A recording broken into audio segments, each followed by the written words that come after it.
कोई इंसान अपने जीवन के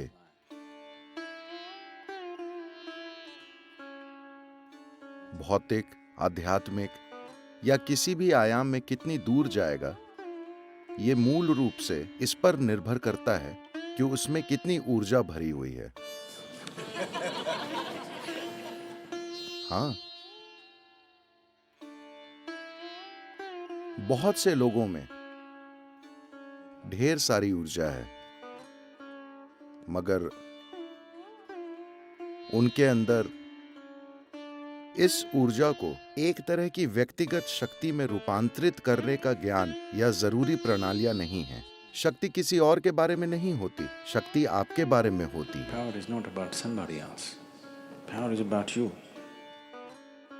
आपकी शक्ति की संभावनाएं आपके जीवन की तीव्रता और गहराई को तय करती हैं, और ये भी तय करती हैं कि आप अपने जीवन में जिस क्षेत्र में काम करना चाहते हैं उसमें कितने प्रभावी होंगे। अगर आपको ये शक्ति चाहिए तो आपको अपनी ऊर्जा का इस्तेमाल बुद्धिमानी से करना होगा। Energy can be aggregated into power. ऊर्जा को शक्ति के रूप में इकट्ठा किया जा सकता है, जरूरी ज्ञान और जरूरी साधनों की मदद से, वरना बस अंतहीन विचारों, अंतहीन प्रतिक्रियाओं और चिंताओं से ऊर्जा को नष्ट किया जा सकता है। मैं चाहता हूं कि आप अपने दैनिक जीवन को ध्यान से देखें। एक सरल सी चीज, बस मान लीजिए दिन में आप कितने शब्द बोलते हैं। आप कभी गिनते नहीं। ओह, आपको ऐसा करना चाहिए, आपको गिनने चाहिए। कल एक अनुमान लगाइए कि सुबह से रात तक आप कितने शब्द बोलते हैं। परसों उसे 50% तक कम कर दीजिए और वही चीजें कहिए।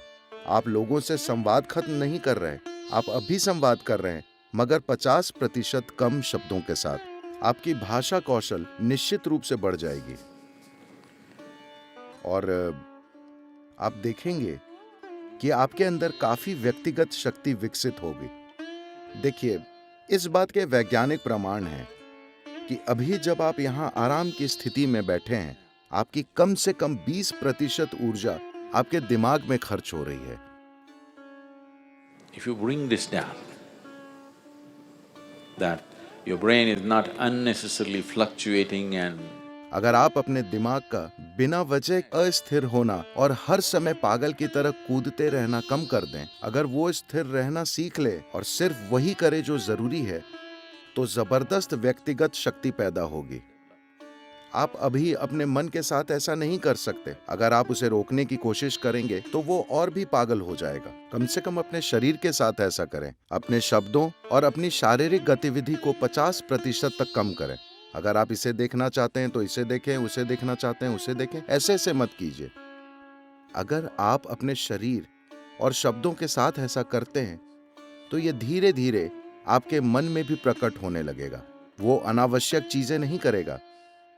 जब आप गैर जरूरी चीजें नहीं करते तो आपके अंदर जो ऊर्जा है वो धीरे धीरे खुद को संभावनाओं से भरी शक्ति में बदल देती है।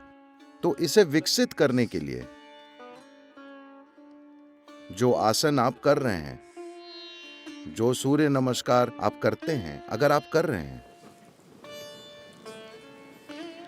या जो भी दूसरी क्रियाएं और बाकी चीजें आप करते हैं, वो मुख्य रूप से इस शक्ति को बढ़ाने के लिए है।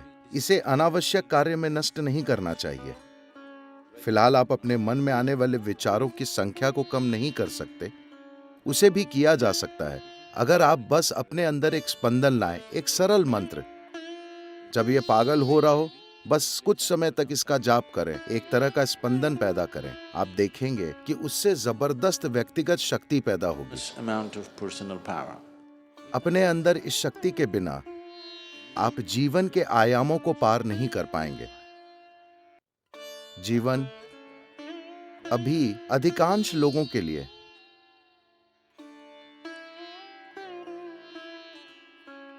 चैतन्य बस एक ग्रंथों का वाक्य है। ये उनके जीवन में एक जीवंत अनुभव नहीं है। अगर उसे एक जीवंत अनुभव बनना है, अगर सृष्टिकर्ता जितनी शक्तिशाली चीज को आपके अनुभव में आना है, तो आपके अंदर शक्ति की एक भावना होनी चाहिए। हमें हमेशा यह समझना चाहिए, शक्ति हावी होने के बारे में नहीं होती, शक्ति प्रभावशाली होने के बारे में होती है, समर्थ बनने के बारे में होती है।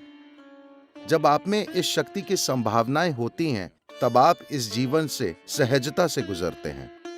इससे फर्क नहीं पड़ता कि आपकी सामाजिक स्थिति क्या है, आर्थिक स्थिति, भौतिक स्थिति क्या है, आप एक राजा की तरह चलते हैं, क्योंकि